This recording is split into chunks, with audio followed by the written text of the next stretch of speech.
Olá, muito bom dia para você, telespectador da Band TV. No ar mais um Boca no Trombone, o programa que leva todas as semanas você informações sobre aposentadoria, benefícios do INSS, os direitos trabalhistas, além de assuntos do momento. Olha, o tema que a gente vai debater hoje é um tema que foi pauta de todo o ano. Daqui a pouquinho você vai saber aqui dentro do Boca, porque eu trouxe as meninas. Na manhã desse domingo, nosso último Boca no Trombone de 2018, estão conosco para representar Mota e Guiotto Advocacia, a doutora Maíra Mota. Em nome da ABA, Associação Brasileira dos Advogados, está com a gente a doutora Anne Miller. Para representar o Pereira da Costa Advogados, nosso parceiro aqui no Boca no Trombone, as doutoras Maria Isabel Pereira da Costa e também, reforçando o time, a doutora Luciana Pereira da Costa. Bom, você está vendo aí só advogados, só meninas causídicas aqui na manhã do domingo. O que a gente vai debater? Ora, reforma da Previdência, a retrospectiva na área previdenciária, bem amplo para você ficar sabendo de tudo, como foi esse ano, né? Esses 365 dias que estão acabando no campo previdenciário. É daqui a pouquinho, aqui no Boca, no seu ano 29, muito mais espaço para os trabalhadores e para os servidores públicos.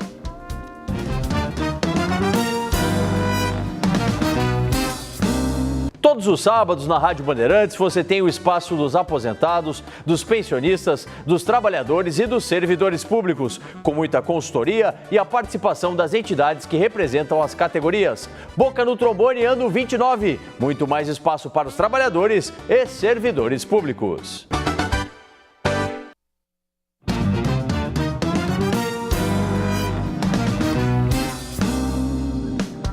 De volta aqui com o Boca no Trombone, na manhã do seu domingo, pela sua Band TV, o último Boca desse 2018, né? Obrigado pela grande audiência que você nos prestou durante todo esse ano. Continuamos, firmes e juntos para o ano que está chegando.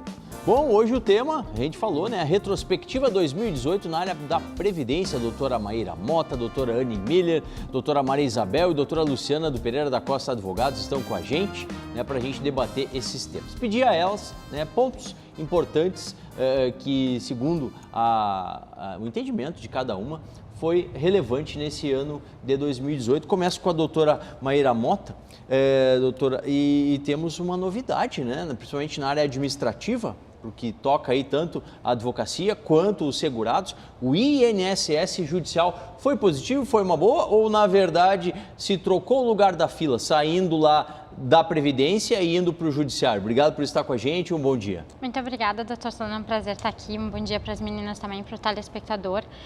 O INSS digital foi uma conquista, na verdade, né? Eu acredito na ferramenta, acho que ela é muito potencial e como todo início de processo, existe aí um tempo de adaptação, né? O que a gente verifica, na verdade, é o antes, né, o por trás do INSS digital. A gente não pode esquecer que atrás de todo um sistema existe um servidor que vai fazer uma análise e a questão de todo o sucateamento da Previdência e do próprio INSS a gente tem prejudicado, então, a sistemática da ferramenta, né? Nós temos aí, na verdade, uma demora, principalmente em Porto Alegre, região metropolitana, de mais de 180 dias nas análises dos benefícios, né? Então, isso acarretou numa judicialização muito grande, né? Um número muito grande de pessoas que não podem esperar esse prazo para ter o seu benefício recebido, né, um aumento de mandados de segurança e de ações de concessão de benefício ou de restabelecimento de auxílio-doenças, né, entre outras ações. Então, um procedimento, por vezes, cessado na agência do dia para a noite. A partir de hoje não damos mais extrato, o senhor tem que pegar através do sistema. Então, algumas questões a gente verifica que são muito positivas. Acho que o acesso vai ser muito facilitado, mas ainda precisa melhorar bastante. Né? Tem que amadurecer melhorar, bastante, né? com certeza. Doutora Anne, um ponto que a doutora traz para a gente, e é uma preocupação, na verdade, né? Já no âmbito judicial, foi um tema que está sendo debatido, né? O tema 692, a devolução dos valores recebidos em tutela antecipada. Então, telespectador, você que está nos acompanhando, você entrou com o processo, ganhou. O processo não acabou, mas no curso da demanda você ganhou o benefício, passou a receber o benefício. E agora tem a possibilidade do Poder Judiciário decidir contrariamente ao que estava colocando até o momento, né, doutora Anne? Obrigado por estar com a gente, aceitar o nosso convite. Um bom dia. Bom dia, Solano. Eu fico grata pelo convite. Bom dia aos colegas, ao telespectador. Realmente é um tema muito relevante porque nós que trabalhamos na área previdenciária tomamos um susto porque a jurisprudência do STF indicava pela não devolução dos valores, né? Pelo caráter alimentar, pela boa-fé no recebimento. E o STJ entendeu que, quando precário a decisão, então por tutela antecipada ou por liminar, sim haveria a possibilidade de devolução por parte do segurado. Isso acabou acarretando uma enxurrada de revisões administrativas, né, para se o segurado vem recebendo um benefício para haver o desconto dessa devolução, ou a gente sabe até de casos mais extremos que existe uma judicialização do INSS para cobrança, inclusive com penhora de bens de dentro da casa do segurado. Que realmente é muito triste, né? Sim. Porque justamente o caráter alimentar, a pessoa usou aquele valor para pagar o aluguel, a comida, a água, a luz, enfim. E quando ele toma um susto que ele tem que devolver aquele valor que foi por decisão judicial, é muito complicado. Então, agora, houve uma questão de ordem levantada, o colegiado do STJ aceitou e vão fazer uma revisão da matéria. Se espera que tenha um novo olhar sobre esse julgamento, né? Um olhar cuidadoso, olhando para o social, né? Porque o direito previdenciário, a gente sempre comenta aqui, comenta lá na Rádio Bandeirantes, o direito da previdência, gente, não são apenas números, também são números, mas principalmente são as pessoas que usufruem, né, desse benefício. Temos aqui a nossa consultora, a doutora Maria Isabel, que é juíza aposentada. Uma decisão como essa, ela vai na contramão, né, do direito social. Obrigado por estar com a gente, bom dia. Bom dia, Solano, bom dia aos colegas de mesa, bom dia ao telespectador. Realmente é uma coisa muito estranha, porque é tratado mais uma vez como se a pessoa não estivesse lá buscando uma contraprestação da prestação que ela já entregou antes. Ninguém está pedindo nada de graça. Se houve algum problema na hora de deferir, que depois viram que para aquele benefício especial não teria direito, a pessoa tinha qualidade segurada. Estava lá pleiteando com qualidade segurada, significa que ela pagou. Sim. Então, vai ser tratado agora como um pedinte qualquer? A doutora tem toda a razão e espero que tenha bom senso agora nessa decisão. A senhora pensou um tema que é muito próximo, né? Que é a questão do chamado déficit da Previdência, a questão dos cálculos atuariais. E a senhora traz um estudo que é muito interessante, até um estudo que não é de hoje, ele é atualizado, né? Mas ele não é de hoje.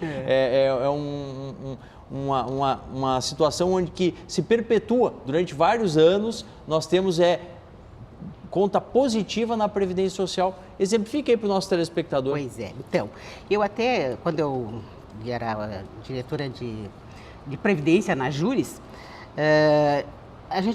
eu organizei esse livro, o título, olha, é interessante.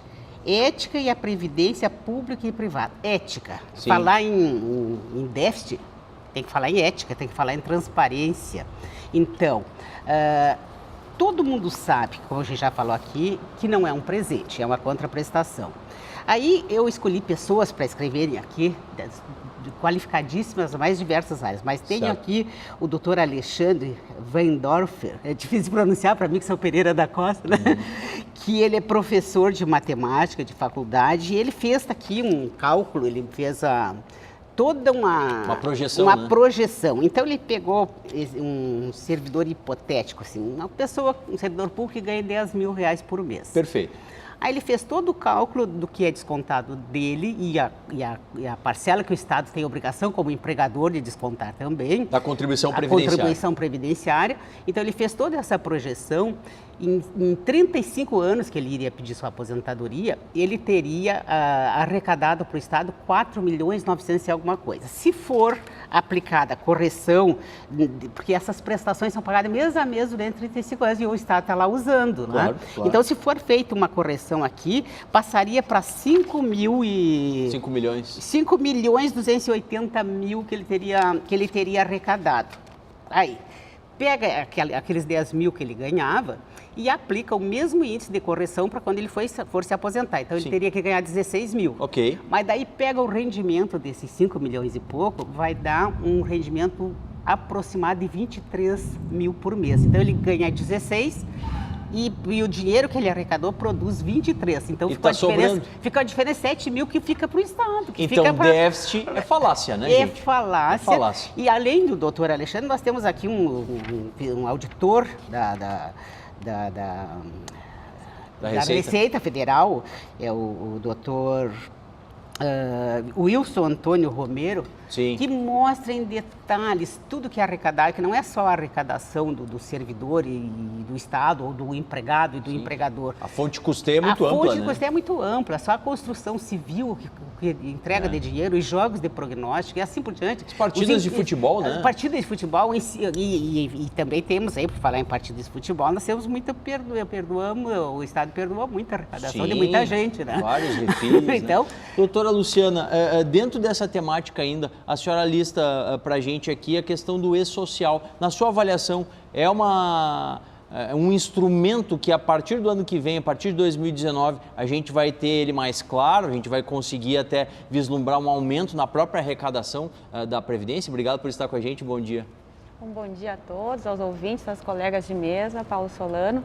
Eu gostei de falar gostaria de falar sobre o e-social, porque a gente está falando de déficit na Previdência e essa questão que a gente acabou de colocar aqui com números parece não ser verdadeira. Só que é aquela história, é uma mentira tantas vezes falada que está começando a parecer uma verdade na opinião pública. É importante a gente lembrar que a partir desse ano começa a valer mesmo o e-social. O que começa a acontecer também? A gente está num país que é um dos que mais arrecada no mundo. A nossa receita é uma das mais eficientes. Com o e-social, ela passa a ser muito mais eficiente, porque não haverá informação que não vai cruzar com outra. Então, não pode, com o e-social funcionando bem, a ideia é que funcione, não vai poder ter sonegação e a gente vai ter que ter os números transparentes da arrecadação da Previdência. Eu espero que com isso, trazendo esse assunto para cá, a gente no ano que vem fique muito atento. Quando falarem em déficit da Previdência, a gente lembre de questionar também onde é que estão os números da arrecadação do e-social, para a gente saber direitinho que déficit é esse. Sim. Porque a arrecadação é muito maior e me parece também, num outro programa a gente estava comentando, a DRU, ela tira 30% da receita previdenciária. A conta negativa, o próprio Paulo Solano lembrou, como uma conta negativa tem 30% para retirar e esse argumento do déficit está aí e com base nesse argumento a gente está entrando um ano que vai vir uma reforma de Previdência e uma reforma talvez que vai tirar direitos sob o argumento de que é deficitária, que não é verdadeiro. Exatamente. E a DRU, né, que é, explicando aí para o nosso telespectador, a desvinculação das receitas da União, é legalizado, é constitucional, está lá no corpo da Constituição. O administrador ele pode fazer isso porque está na legislação, né? E o que a gente tem que fazer é extirpar isso, é tirar essa possibilidade. Dinheiro do segurado, dinheiro das empresas, das outras fontes de custeio para a Seguridade, tem que ficar na Seguridade. Né? Parar com essa história de levar para criar outras formas de utilização aí de dinheiro da Previdência. Bom, um tema que não pode ficar fora é a possível reforma, né? A gente vem com essa possibilidade, né, meninas, desde 2016. E agora temos um novo governo com áreas de mudança no Distrito Federal. Jair Bolsonaro será o novo presidente da República. E um dos primeiros desafios que ele terá à frente do país também é assunto de extrema relevância para os brasileiros de modo geral. Reforma da Previdência. Quais serão os parâmetros adotados? A fixação das alterações? Essas são algumas dúvidas que teremos pela frente. Vamos acompanhar agora algumas das declarações mais recentes de Bolsonaro sobre o assunto. Primeiro mês é impossível. Nos primeiros 6 meses, com toda certeza, o Congresso começará a votar essas propostas. Não adianta apresentarmos uma boa proposta, né, um bom projeto, e ele acaba ficando na Câmara ou no Senado. Será o pior dos quadros possíveis. Então, o grande problema nosso, acredito que o que mais interessa, num primeiro momento, é a idade mínima. Então, vamos começar com essa ideia, pode mudar até lá. Isso não quer dizer que houve recuo, é sinal que houve mais negociação, mas a ideia é começarmos pela idade e depois apresentarmos outras propostas. Você vai mudar uma regra no meio do caminho, então você não pode simplesmente mudar sem levar em conta que tem um ser humano que está ali, que vai ter a sua vida ali completamente modificada. Eu acho que o que conquista, minha opinião, conquista aí, você fazendo acertos de forma gradual, você atinge o mesmo objetivo sem colocar em risco e sem levar pânico à sociedade. Pois é. Doutora Maíra, 2019 é o ano da reforma? Deve acontecer esse ano as mudanças? Eu acredito que se a reforma vier fatiada, que nem está sendo proposta pelo governo Bolsonaro, ela vai ser aprovada e é capaz de mudanças passarem e a gente nem sentir, como se diz no popular, né? Então acho que a gente tem que estar muito atento. Tu falaste que a gente está discutindo desde 2016 a reforma da Previdência, né? E antes a gente estava comentando sobre a DRU. A DRU aumentou, se eu não me engano, também em 2016 de 25% para 30%. Né? Então, no mesmo ano em que se fala que se põe em pauta uma reforma da Previdência, a necessidade de reformar um sistema porque ele vai à bancarrota em questão de 20 anos, como se vem alarmando, como que se aumenta o desconto ainda de mais 5% para pagar o déficit público, que são, né, são receitas, são contas de um mesmo orçamento, mas que têm receitas desvinculadas. Então, eu acho que antes de uma reforma previdenciária ser colocada em pauta, precisa vir uma reforma administrativa, porque esse governo se pretende um governo que vai enxugar o Estado, então que ele comece com a estrutura administrativa, que é um dos grandes custos do Brasil, né? E depois uma reforma tributária, que já vem alguma sinalização aí, uma questão de imposto único, talvez. Né? Então, isso talvez crie um cenário bastante favorável para a aprovação da reforma. Doutora Anne, a gente tem notícias todos os dias, né? Todo dia você quer colocar aí no seu Google, né? Você vai ver últimas notícias da reforma da Previdência, tem notícia nova. Né? E tem sido muito falado que a idade mínima deve ser o primeiro passo. E o que está sendo posto como sugestão seria a idade mínima de 65 anos para o homem e 62 para as mulheres. É uma idade mínima adequada para um país continental como o Brasil, ou a gente teria que olhar com um pouquinho mais de carinho essa questão desse requisito para talvez adequar a lugares do país? Por exemplo, aqui perto, no estado vizinho, Santa Catarina, a expectativa de vida é de mais de 80 anos. A gente sobe, vai lá para o Maranhão, ela não passa de 65. Como que fica essa questão? Com certeza, Solano. Eu acho que, primeiro, eu precisava referir que, para mim, o que é mais problemático na reforma é que ela está baseada numa meia-verdade. A população está envelhecendo, a gente tem uma expectativa de vida cada vez maior, só que como tu falaste da idade, hoje menos de 3% da população acima de 60 anos tem emprego formal no Brasil. Se menos de 3% tem emprego formal, o que nós vamos fazer com essas pessoas até os 65 anos? E como tu bem falaste, a nossa realidade do Rio Grande do Sul é completamente diferente da realidade de um trabalhador no Tocantins, ou até mesmo agora com a reforma trabalhista, que também passou recentemente, as pessoas acabaram sendo jogadas para a informalidade, com trabalho intermitente e tudo mais. Eu acho muito complicado fazer uma reforma a toque de caixa, baseada numa meia-verdade, que é a questão do déficit. A gente sabe que fazendo uma reforma hoje, ela não vai ter impacto hoje, então não justifica essa urgência toda, né? E além da idade mínima, outra coisa que me preocupa muito, que o próximo governo já sinalizou, é a questão da capitalização também, né? Trazer a capitalização para a previdência pública. Sim. O que a gente já viu em países vizinhos, como a Argentina, o Chile, que não deu certo, né? Então nós vamos ter pessoas com uma idade avançada sem ter emprego formal, sem conseguir fazer aquela poupança programada todo mês e baseado em fatos que a população desconhece, né? Doutora Maria Isabel, a senhora entende também dessa forma? Uma reforma da Previdência, ela deve acontecer em 19 e mais, ela tem que ser olhada, vista com mais carinho para o direito social, né, do nosso segurado e sendo feita com calma, por partes. Essa é a melhor conduta, é o melhor caminho? Nós, como bem foi colocado já pelas colegas que já se manifestaram, sobre meias verdades, né, para não dizer algumas coisas mentiras totais, como a história do déficit, né. Então, era preciso que houvesse uma transparência. A doutora Maíra falou das contas, do desmembramento ali das receitas, né? Sim. E eu ouvi um comentário do presidente eleito nesse sentido, dessa ideia de fazer esse desmembramento das receitas. Eu acho que se fizer vai ser bom, porque daí não é mais aquele caixa único que fica tudo nebuloso lá dentro. Se fizer esse desmembramento, para a gente ver o que realmente é da Previdência, o que é do outro setor, enfim, o que foi arrecadado.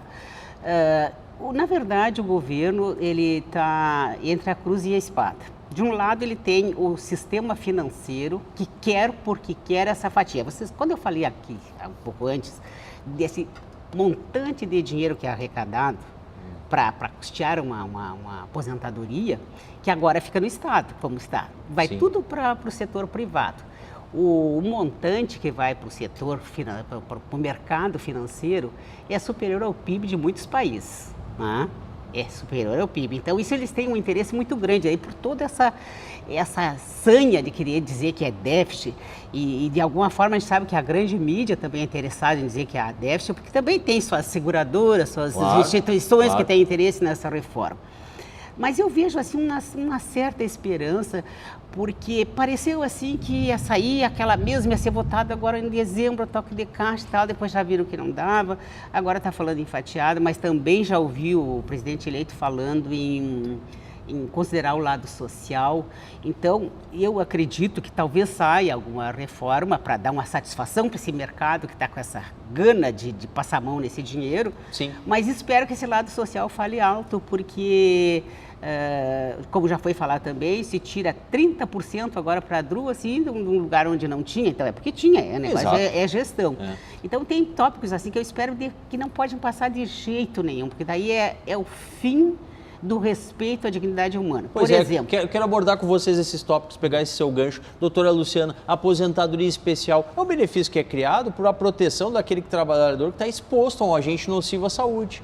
E agora, pelo menos no texto antigo que estava na Câmara, né, do governo anterior, havia uma limitação, né, para a concessão da aposentadoria especial. Por quê? Porque se estipulava uma idade mínima. É cabível idade mínima na aposentadoria especial? Absolutamente não é cabível, porque qual é a ideia inicial da aposentadoria especial? Aquele trabalhador, ele está exposto durante toda a sua jornada de trabalho a um agente nocivo à sua saúde. Então, ele está prejudicando. Ele tem que se aposentar mais cedo para ter alguma saúde quando ele for vir a poder encerrar sua vida laborativa e gozar, então, essa aposentadoria que ele recolheu as contribuições e trabalhou arduamente para conquistar. Se eu estipulo uma idade mínima, eu estou esquecendo que ele se expôs por 25 anos, eu vou fazer com que ele se exponha por 30 anos, 35 anos, como qualquer outro, ao agente nocivo, e essa pessoa vai chegar no final e não vai ter saúde para ter sua aposentadoria especial. Então, é absolutamente contraditório. E sob qual argumento que eu preciso ter uma aposentadoria com essa idade mínima, inclusive na aposentadoria especial? Sim. Ela faz com que essa pessoa receba essa aposentadoria por muito mais tempo. O déficit da Previdência não possibilitaria ter pessoas recebendo aposentadorias por tantos anos.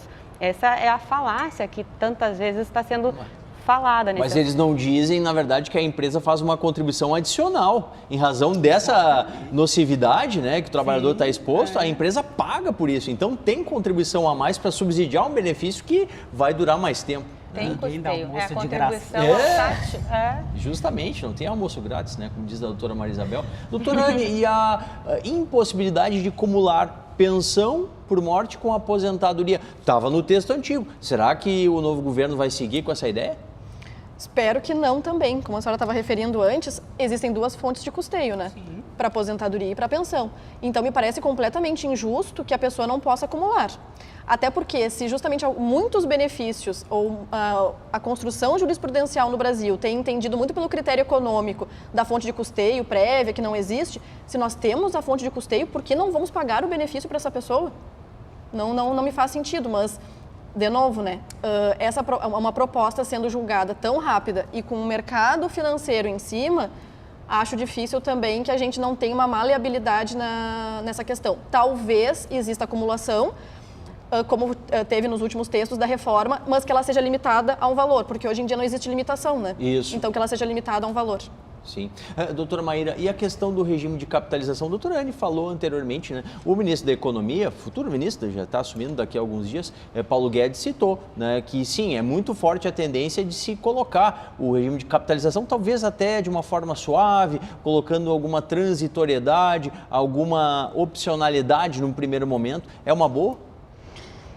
Eu tenho as minhas desconfianças, né? Eu acho que é uma boa para determinada parcela da população que tem interesse em manter um determinado padrão de vida, mas não como um regime único, exclusivo de previdência que se pretende ser social, porque um regime capitalizado vai excluir a solidariedade do sistema e vai deixar nas mãos da própria pessoa a sua previdência, né? Então, a pessoa vai ter que ser, mesmo durante aqueles períodos em que existe um desemprego alto, uma informalidade no mercado, um trabalho intermitente que não se sabe sabe quanto que vai ter de contribuição, uma alta informalidade, né, num país que nem o nosso, com expectativas de vida diferentes, com mulheres, com, né, tratamentos diferentes de mulheres e homens no mercado de trabalho, tudo isso vai prejudicar em muito a saúde da poupança desse trabalhador.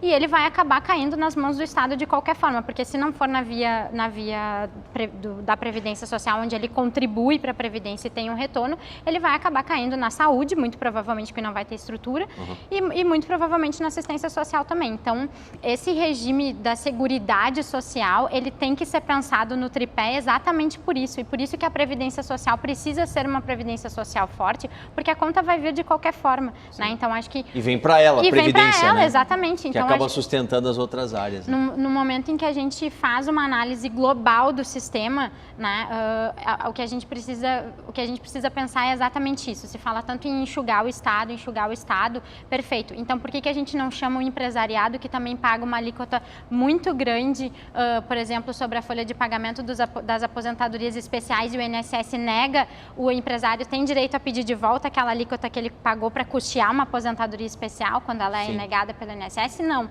Então, todo esse sistema, todas essas... a gente precisa ter um olhar multidisciplinar sobre a reforma da Previdência. Bom, gente, a gente já está indo para o finalzinho aqui do nosso espaço. Eu queria uma opinião final de vocês, né?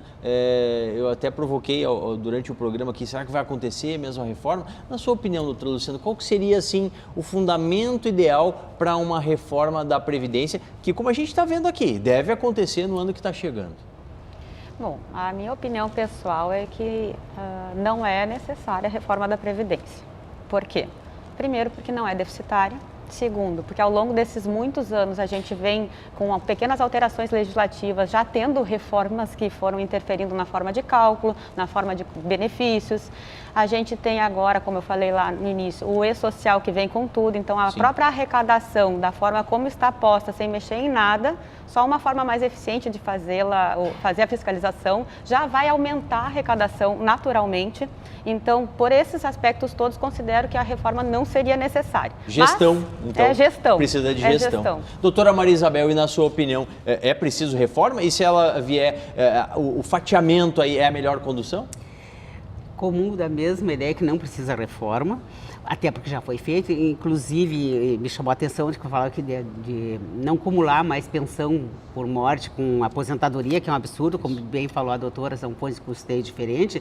A gente tem que lembrar que já vem sendo feita.